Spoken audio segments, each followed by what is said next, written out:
नमस्कार प्रेक्षक हो, कसे आहेत? मी आहे आपला रंगनाथ महाराज गाडेकर व आपण बघत आहात आवाज आमचा व तुमचा. आज मी आपल्याला असा एक व्हिडिओ दाखवणार आहे. बऱ्याच दिवसापासून मी त्या बोर्डाकडं, त्या रस्त्याकडं पण मला वाटायचं की याच्यावर आपण व्हिडिओ बनवला पाहिजे. आणि आज मी ते धाडस केलं. कारण जर सर्व रस्त्याचे कामं इमानीतबारे झाले तर भारत हा सुफलाम होऊन जाईल.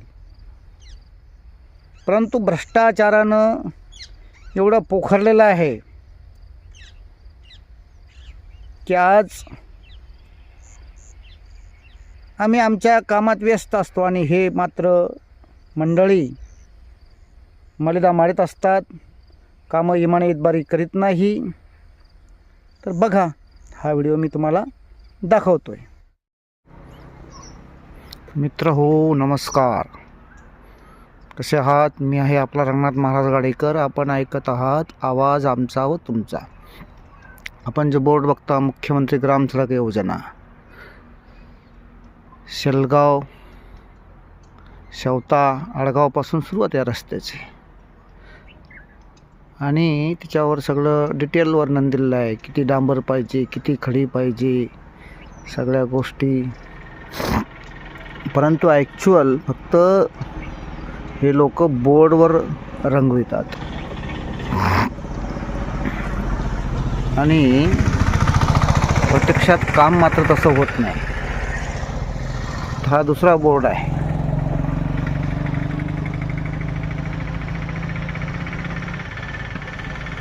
त्याच्यावर सांगितलं आहे की देखभाल दुरुस्ती सुरू दिनांक 3/11/2020 ते 3/11/2025. 5 किलोमीटर रस्त्याची लांबी आहे आणि कंत्राटदाराचं नाव आहे VBA इन्फ्रा, छत्रपती संभाजीनगर.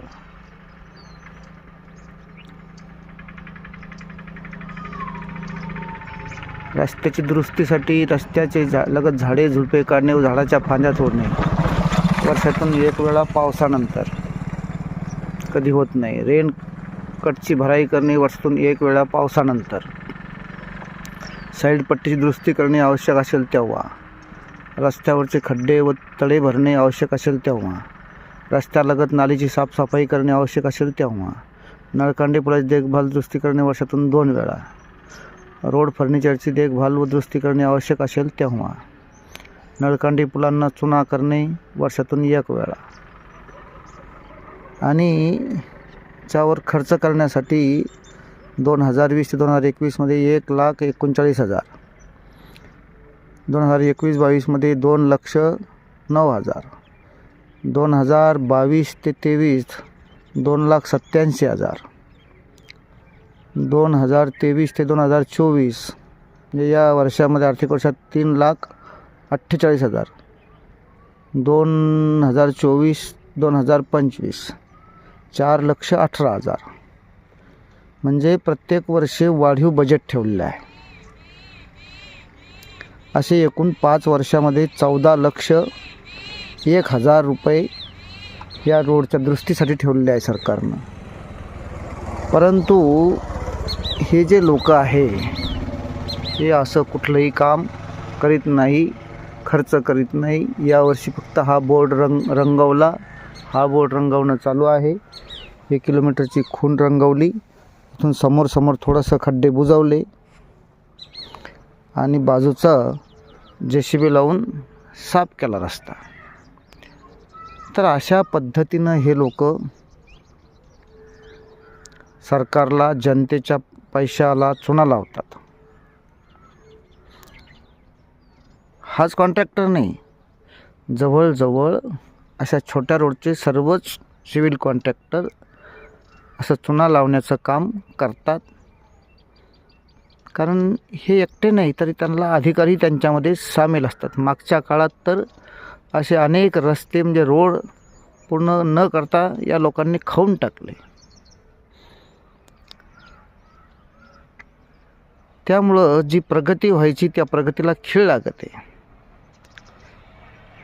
आणि या रस्त्याचं काम जर दर्जेदार झालं असतं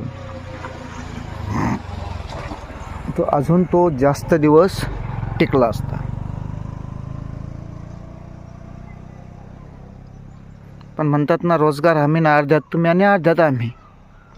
अशा पद्धतीनं प्रत्येक योजनेची वाट लावण्याचं काम हे भ्रष्ट लोक करीत असतात.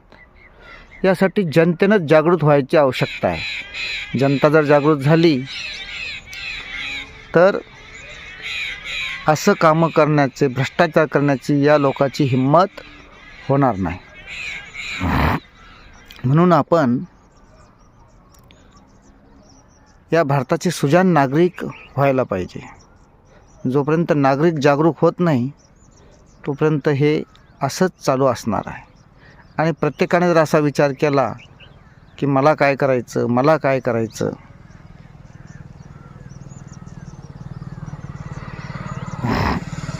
तर देशाची प्रगती होणं शक्यच नाही.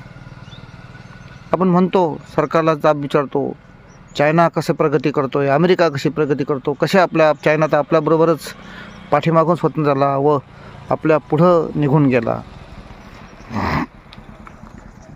आदाब. त्याचं कारण काय? हेच आहे.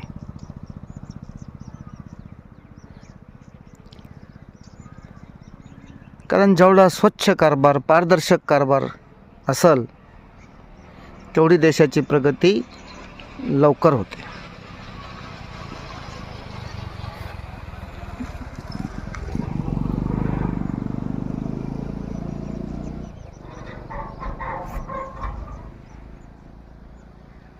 चला ठीक आहे. हे काय, हा आता सुद्धा एवढा किलोमीटरचा खून रंगवला.